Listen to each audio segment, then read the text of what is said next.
Hey, welcome to Old Ass Movie Reviews. I'm Scott, and there is Dave, and we are on to Star Trek VI, The Undiscovered Country. Yes, Star Trek has a great history of courtroom law scenes. This is definitely a courtroom movie, trial movie, the trial of Kirk and Bones for the assassination of the head chancellor. It's a good detective. It's a whodunit. Yeah.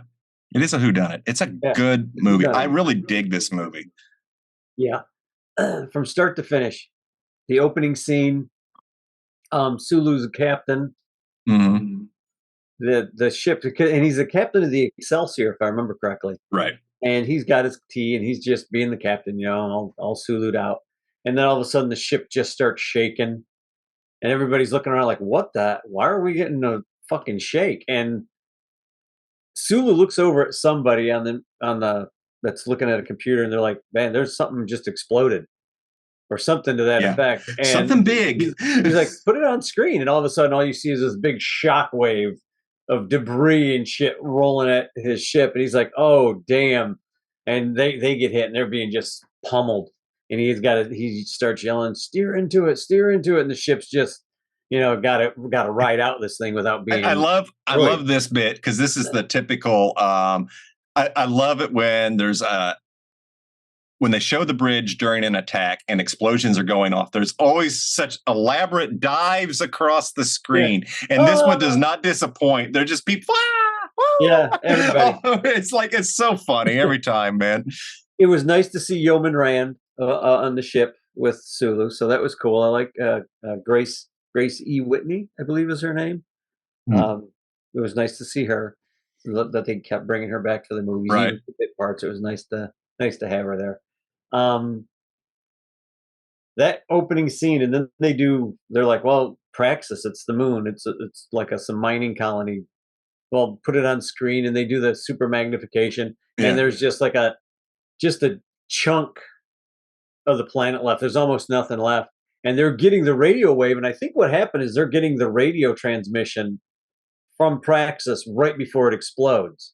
When the Klingons, screaming for help and, what's going on. And then, you see the Klingon explode. And I think that's what took place before they were zooming in on the thing. I think that it just took that long for the radio wave to get to them, which was cool. But yeah. But I like the response from the radio message or whatever. Everything's good. It's Baghdad Bob all over again. Stay in the neutral zone. Okay. Yeah, because he's like, "Tell them we're here if they need any help." It's like, "Nope, we're fine. Everything's good. We're good." Yeah. And I like the one guy who looks over at Sulu. He says, "Should we report this to the Federation?" He says, "Are you kidding me?" Or something like that. Which I thought was just hysterical. Like, really? Are you kidding me? Yeah, this is a well-written one. It is what was I was thinking of something on this. This episode reminded me. I don't know if you watched the last season of The Orville at all, but no, I watched the first two, and then they changed out the strong chick, and I was like, not interested. I haven't gone back yet. It's a really strong season. But they had a character on there named Charlie Burke, and Charlie grew up in a time, with the Kalons, Isaac, the artificial intelligence crew member, when they turned against their makers, they were violent, and they're just, they're the Borg of the Orville. And she was just so hell-bent, just like Kirk, no good Klingons, she's no good Kalons. And they both had... Seth MacFarlane, I think, took a lot of inspiration from this movie to make this character who has a complete come around, and it's a neat story, and that's what it reminded me of. That third series, it's good. It's a bit heavy. I like Seth, but it's a bit heavy on the message. But it is what it is. Some good sci-fi. This is well written. It's really well acted. Kim Cattrall as I had forgotten a lot of this movie. I liked this movie from the very beginning. My wife and I went to go see this at the theater, and we were excited when it came out. And this is after, what was the last one that we just watched? I forgot the name of it now. The Final Frontier. Final Frontier, thank you. And Final Frontier, though I like Final Frontier and I like it more now than I did then, Yeah, it's it was one and just, it's gotten better with each watching. it's gotten better over the years. Yeah, exactly. Um, but I was really excited about this one. I wanted to see this one. I was like, fuck, this looks good. And it was. It does not disappoint from beginning to end. And I like in the movie, there's a scene where Kirk's going to beam over. Oh no, we just jumped over that part. So what happens is the Klingons have decided Yeah. they need help of the Federation, and they're going to make peace. So of course, Kirk and crew are called back, and you know Mhm. you're going to go meet these guys. And Kirk's like, isn't there like a full ambassador that would be better at this? And basically the president of the Federation or whatever says, nope, you're the man for the job. And he hates the Klingons at this point. His Well, son they was killed murdered his by him. son. It's Not to mention all the shit that he's gone through his entire career fighting Klingons, you know? mhm. So he's there. He invites the ambassador and his, immediate people over. They have dinner together. They're all fucking drunk off of Romulan wine. And They get a little free somebody, with their speech. yeah, somebody launches a missile and hits the Klingons, takes them out. A couple of people beam over. It's a long story, but let's just say, Sabotage. yeah, let's just say that Kirk's got to beam over. Like after all is said and done, he's telling these guys, "It wasn't us. We didn't do this." And Mhm. they're like, "You lying SOB! You know, you Well, attacked yeah, us when because we're so close. Our shields are down. There's no way it wasn't you."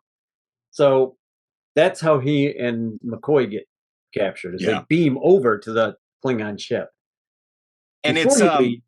I'm sorry, I'm sorry. uh, I was just going to say, but Spock I mean, puts a little tracer on oh him. yeah, Like, yeah, yeah, yeah, that's true. everything's going to be good, boss, and pats him on the Yeah, a little back, kind of caterpillar thing. on his back, and He puts it was good to go. the tracer, and I thought that was good. Yeah, So, I'm sorry. Go that was ahead. the first time I actually saw that. It's like, oh wait, Really? yeah, I never caught that before. Well, that's But funny. yeah, it's it's really neat in this because this is a timeless tale.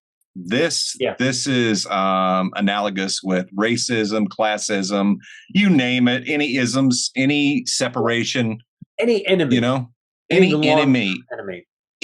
anything, any stereotype you have. Right. It's a good episode or a good movie, and it's a good story because what happens here is, Kirk does hate the Klingons, Oh but yeah. he would have never killed them like that. But he wouldn't lose any sleep over it either. Now, if you they were in a know, battle and he wiped out that entire ship, it would have been one thing. yeah. But that's But he not would what have he was never there for. killed him in cold blood. Yeah, He was going to follow orders. That wasn't what he was about. He was an right. honorable man. Unlike, But yeah, like lots of dishonorable people in this, yeah, and just a like lot of anything, both whew, sides. well, that's just it. There's always going to be somebody who they don't want that future. They don't want the Klingons in at Can't have all. So peace. they're going to do whatever they can to stop it, and they do. And that's the same thing with with anything going on. Yeah, Uh, look at the world now. This took place when when the wall fell in Germany, and Russia hmm, started, opening up a bit. And that's basically the time period of this movie. And it makes sense when you watch it. You're like, oh, I see all the yep. correlations. Yeah, they Oh were always yeah, the dude. Russians. The Klingons were always supposed to be the Russians. But then when I'm looking at it now with my eyes of the 21st century, Hmm. and I'm like, this correlates a lot with what's happening now. They need a Yes. constant war. They want a constant war. They don't want anybody that's not going to cause a war, start a war, get wars going, help arm wars, fund wars. If you're in that camp of somebody who's just like, can we just not try and kill each other? You're the enemy, not Yep. not the And that is the you're not vast the good guy. majority of us. And that's yeah, exactly. That's why so many of us are being red tagged right now. Um, or blackballed, I should say. But the funny thing is, and again, the things that nobody ever understands is the good guys always win. We always win. Peace. I don't know if peace is a natural want for man, but It should they be. don't want they don't want complete annihilation either. These constant wars that have been plaguing this planet since at least World War I and before. We can It's just go. Although I think there's been war since yeah, the beginning of time.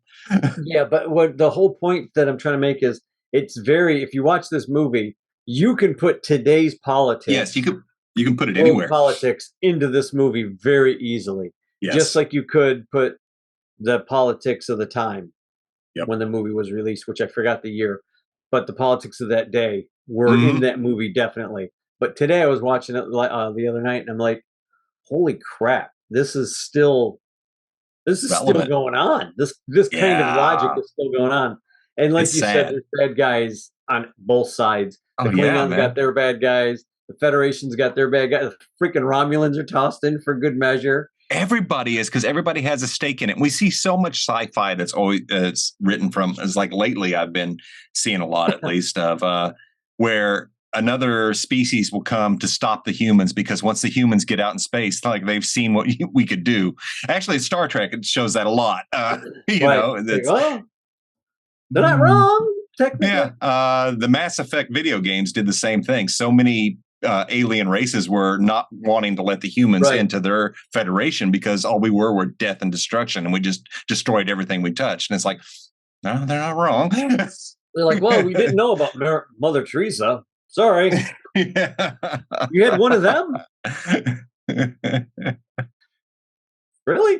Out of Yeah, 52 billion people that were born and died, you only we've had had a one. few. We've had a few, Yeah. but that's you, not a you, good you managed record. It's 5 good ones, huh?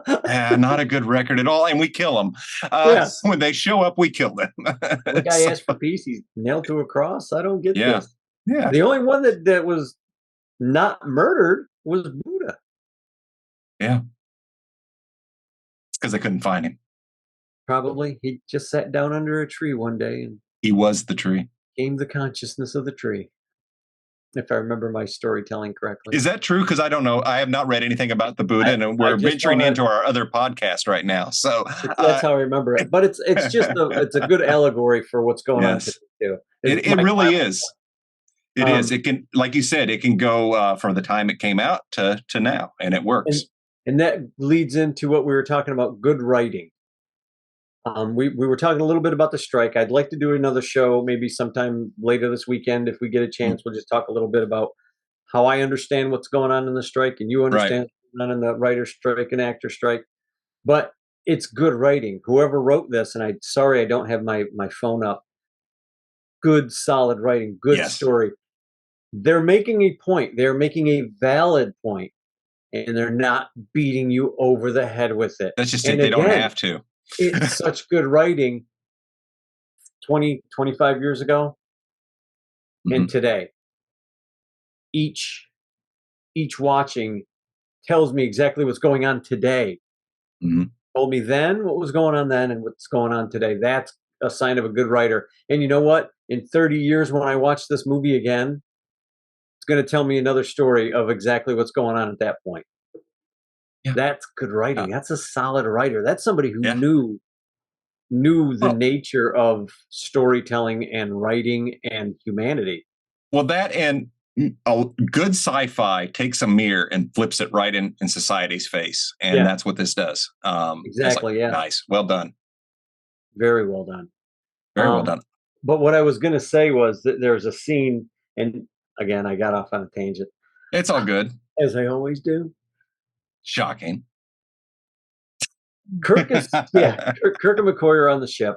They basically tell them they've been arrested, and I guess the Klingon ship must have limped back home. And the Federation is ordering Spock back, and he's not going to go back. He's like, "Yeah, too bad your engines aren't working, Scotty." And Scotty's like, "What are you talking about? The engines are working fine." He's like, "Yeah, but if we leave, the guys who assassinated these guys are going to get rid of the uniforms and all the evidence that we have, basically." And he's like, "Oh yeah, but my engines are screwed. We can't." It's gonna take weeks. Yeah, could take weeks or months. I don't know. So all of a sudden, they're not moving. They're staying right where they're at. They ain't moving. And somebody says something to Spock about like, "Well, what the hell? We can't even find these guys now." And he says, "Don't worry about it. I put a tracker on Kirk. He's fine. But I know right where they're at. I know right where to go." Then they call Sulu's ship, and Sulu's like, "I'm there. whatever you need. You Yeah. just let me know. I'm going to be close. I'm going to be as close by as I can be without bringing attention to myself. For the Federation, I'm there, and I like the little cameo of the guy who knocks on Sulu's door. Hmm. Um, I always want to say it's the Footloose guy, but it's not the Footloose guy. It's Christian Slater. Yes, Christian Slater. Yes, I was like, oh look, And then when that's the only problem with having him in it's that Dollar scene. Store Jack Nicholson. Oh, Yeah, exactly. The only I problem like with Christian having Slater. I do. Slater in that scene is it took me out of the movie. And it always Yeah. takes me out of the movie because it's Christian Slater and I know who he is. You know what I He's mean? got a swagger about him. He's got Good something. There's just swagger. something about the dude, and it's just like, yes, it pulls you right out. It's like you're part of Starfleet. Yeah. But it's funny because he says, "Hey, we're getting a message from Starfleet. They want to know if we've heard from Kirk." And of course, everybody on that ship knows that Sulu served with Kirk, and they've gotten messages from Kirk. They know this, and he just says, "Yeah, we don't know where they're at. We don't know anything." And the kid looks at him. He's like, "What? Like, do you want me to really?" Basically saying, "Do you really want me to lie to Starfleet?" And Sulu gives him a dressing down in about 3 words, something to the effect of, "Did I stutter, I mister?" know. Or Yeah, I think it was. Did I stutter or something, something? Yeah, something it was. like It was that. Which is George you Takei delivered that perfectly, do man. not So, want your captain saying that to you in that tone. in that tone at that time of night when one of the world's or galaxy's biggest heroes' life is at stake. And this Hmm. guy served with him and learned how to be a captain from him. Yeah. That's not the guy you want to piss off because you'll wind up here in the brig. But that was, excuse me, that was a good scene with them, and it solidifies Sulu. I'm not a big George Takei fan, just that's out there, but I always wanted to see a Sulu movie with him on the Excelsior, even Oh, if it would have been. he's a fine actor. He really Yeah, is. yeah, and So as for that character, he would have been great. And I didn't understand why they didn't do a spin-off with that character because I yeah. think it would have made money. Now he's kind of old. Don't know if you want to do that now. He does a lot of voice work Right. for video games and everything, and Yeah. he still can bring quite a performance. So it's So I think last that I worked. saw him was in the Yakuza series as a mafia boss, and it Yeah, was he really good. plays a good one. I know he was in Heroes as Oh yeah, I Finn's forgot about dad. that in Heroes. Yeah. But yeah, he's a good actor. He's a good actor. Yeah. But I love that scene. Like just to see Yeah. him. I remember the first time we were at the theater and you see Sulu as the captain, and you're like, "Oh fuck, that's perfect." Yeah. That was the only one that would have been maybe a little bit better to have as a captain, or maybe not better, but I would have had the exact same emotion was Uhura or Chekhov. Either one of them Yeah. would, as a captain, I would It have would been have been like, a nice surprise. Yeah. yeah, I would have been like, fuck, yeah, that's awesome. But it was cool to do Yeah. that. Absolutely. Absolutely. But So yeah. Spock's not moving. Yeah. He's not moving, and they're just trying to figure out who did what and when. Yeah. So that was good. Yeah. So one of the things that I really like on this is we get to see Kirk and his Kirkiness when they get to Urapente, the mining colony where they've been Yeah. sentenced for life in prison. But Oh man, big before trial. I get there, please help me out. I have not done the research. Is that Michael Dorn? Yes, you didn't know? I know. I just wanted to make sure before I said yes, that was Michael Dorn. They but I watched an interview not too long ago with him, and somebody asked him about that. And either I think he was on DS9 or it was right in between. I may have my timing off. But they were like, "Hey, Mike, you want to be in a movie?" He's like, "Sure, I'll do another Star Trek movie." I'm like, "Great, you're gonna be a Klingon." He's like, "Really?" He goes, "Yeah, you're gonna play your dad." And So he's it's his like, dad. and Okay. he was like, "What?" So yeah, Michael Dorn's character of Yeah. Worf is playing Because I remember the name being father. Worf, and it's like, okay, Yeah, help me out here. I'm hurting. How old are these Klingons? and that's the that's where they had the big Klingon attack. Whenever they blamed, I think they blamed the Federation Yeah, for the attack on. My mind just went blank. The planet that they're on. when they're holding the peace conference. Kittimer, Oh, Kittimer yeah. massacres, and that's where Worf is orphaned because both of his parents are killed, and then the humans Ah, pick him up and take him home to Earth. They're like, can't just let this, they couldn't let him go back to Klingons because they probably would have killed him right. for dishonored family, whatever Klingons do. So they took him back, they raised him, and that's how Worf gets with the Federation. But that's supposed to be his dad. And the first time I saw that, because I had no idea Michael Dorn was in the movie the first time I saw it, and every time it's just like, yeah, that's cool. Michael Dorn's It is cool. It's he's really cool. So I Klingon just wanted through and to through, give man. The best Klingon, the I wanted to best give freaking a Klingon. absolutely. Just wanted to give a shout out to that. But Yeah. the Kirkiness of hooking Kirk up with one of the hottest supermodels of the time, the absolutely gorgeous Iman, Oh, who David Bowie's shapeshifts old into a lady, big right? ugly. What's that? It's David Bowie. That was David Bowie's wife, right? Yes, yes, yes. Yeah. Wow. Yeah. Just two gorgeous There's a people reason she was being popular. gorgeous together. It's like, Yeah. geez, you don't even know who to look at that point I when they know, walk right? into a room. It's like, which one's more beautiful? I don't know. Yeah, exactly. Exactly. But Exactly. So yeah, Amon, yeah. she was, and a shapeshifter. A Turns out, shapeshifter that presented a lot of humor. Yeah, When Kirk realized that he slept with the giant beast. they don't allow boys here or girls here. But I absolutely really like this movie. I it's a good one. It's a good one. I think it's better than the fifth one, the one we just watched. Yeah, definitely. It's got better writing. It's more relevant and it's This is my timeless. second favorite Star Trek of all the Star Trek movies Oh, that we've watched so far, so and far. Okay. we'll watch. We'll Okay. watch all the way. My second favorite. It's Wrath of Khan and Undiscovered Country. Yep. The third favorite is coming up, and in that order. Ah. There's such good stuff.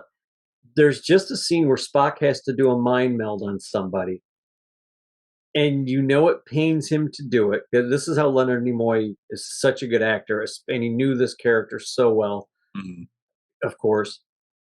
But he just, the way he does the mind meld and the way the actress fights against the mind meld, probably some of her best acting that I've ever seen. It is. Honestly, The fear in Kim Cattrall's eyes and the pain, and it's like both of them. I mean, very fine actors. It's a great scene. There is fan theory that I don't know there's ever been said yet, but that those the two characters were supposed to be an item, like not just taking his place in Starfleet, but was also supposed to be, the two of them were going to do the mating ritual kind of thing, and they were an item, and that's one of the reasons that it pained him so much to do what he had to do, and her too. Interesting. I mean, because she was hoping that he would see her point of view, and she even basically says it, like, how do you not see the logic of all this, or how illogical it is on your side? And he's like, you don't get it. You don't get what's going on. You're not looking at the big picture, kind of thing. And well, it was just a good piece of acting between. It is a great piece of acting, and it just made my brain go a little loopy here on that. But thinking, you talk about the logic, and how can you not see the logic of doing this? It's like when we look at AI. And what does the AI always do? When you tell it, hey, save the world, it kills all the humans. Yeah. Because that was the most logical thing. Right. So I'm just, you can have logic. It doesn't necessarily mean the outcome's going to be good. Exactly. And that's the good thing about his character of Spock, is he learned that. He had to learn that. Like, he did. He was learning it early in the series, like when the original series was on. You could see him like he's really learning it on Strange New Worlds. Right, like questioning why things are. I don't know if I'm going to watch the third or second season of Strange New Worlds. I've seen some of the bumpers for some of the other episodes, and I'm like, they didn't just do that, did they? So, but I might. I'm iffy on that. You know what? You do you. That's just me. I love the first series. I love the first. Then you'll love the second series. Um, It's been excellent. But I've been putting it off because I'm afraid they're going to destroy what I liked. Only if you let it. Only if you let it. Keep in mind there may be bad episodes in anything you like. So I could be they a dark can't all Jedi. be perfect. If only I had the choke force power. The next episode is full of, never mind. I was going to say something very inappropriate, and I will just keep moving on that. Okay, so my recommendation, Undiscovered Country, awesome movie. Dave's second favorite. I don't know where I put it in mine, but it is definitely up there. It is a good one. It is definitely a good one. Probably one of my least favorite is coming up. Yes, the next one, Star Trek Generations. An afterthought?